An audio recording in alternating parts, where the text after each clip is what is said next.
I've always wanted to ask this question, and I'm going to use my position to ask it quickly. When I was at your library, that's not that bad, don't worry. When I was at your library opening, I was standing in your replica office, Oval Office. It's an incredibly powerful feeling. I've never been to the White House. I'm not a Republican, but I looked at your desk, and I was wondering, from president to president, whether you pass a list along of secrets that only you and a couple of President Bush Sr., President Bush, Jimmy Carter, Gerald Ford know, like where's Jimmy Hoffa, or what really happened at Roswell. So without giving away any state secrets, is there something we can all look forward to in the future to read about that you know that we don't know that will really make the National Enquirer required reading? I don't know if you all remember this, but there was actually, when I was president in my second term, there was an anniversary observance of Roswell. You remember that? Mm-hmm. People came to Roswell, New Mexico from all over the world. And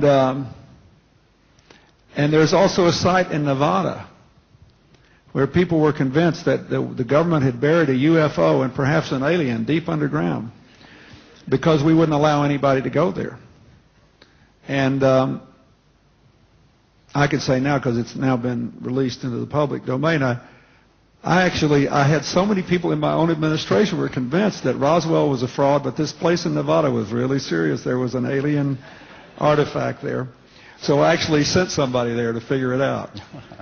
And it was actually just a secret defense installation, alas, and doing boring work that we just didn't want anybody else to see.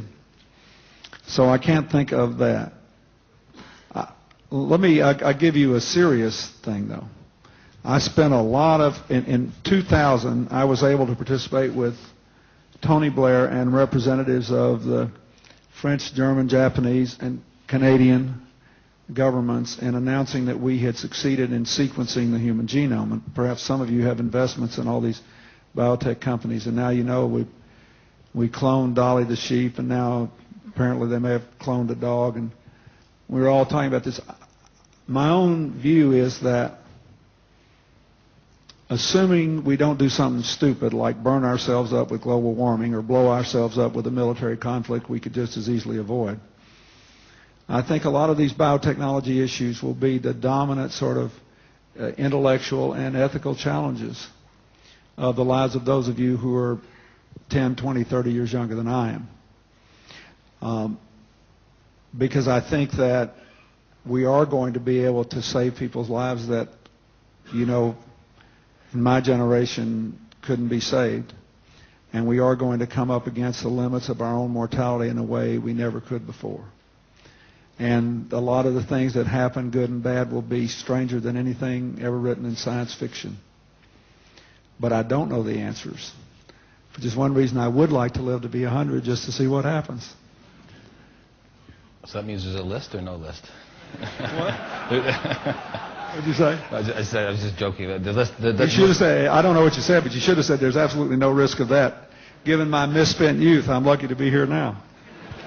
What I did say was that there really is no list, or there is a list. The secrets.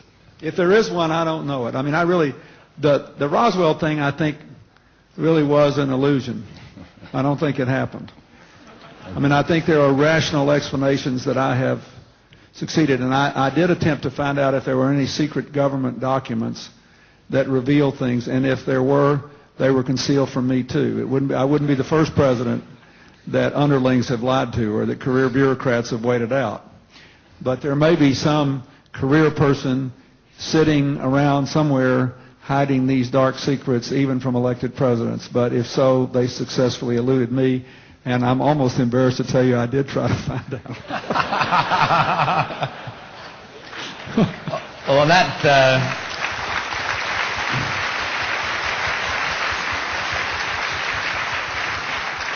I do believe, by the way, I'll be just as one more flaky. You can also be flaky when you're out of office.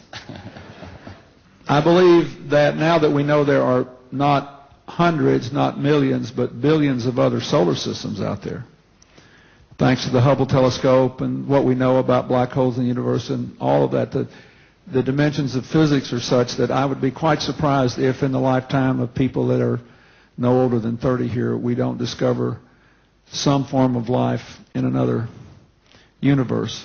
It's pretty clear that there was something approaching elemental life on Mars at one time in the past, based on what we've already discovered there.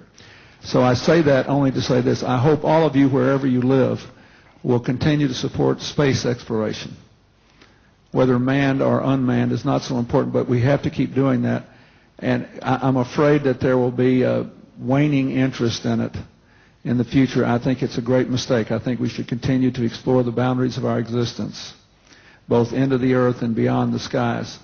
When I was president, we discovered in the bottom of the Amazon River, we were just a small part of this, but 2 previously undiscovered forms of marine life so deep in the Amazon that they had never been found in all the efforts of marine biologists. So I think there are lots of interesting discoveries, biological, on Earth, and other discoveries in the heavens that those of you who are younger will get to see unfold. You'll have all kind of problems with them, but on balance, it'll be a plus. And it'll make life much more interesting.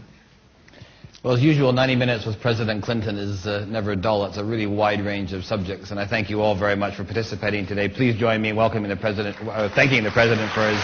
Thank you very much. Thank you.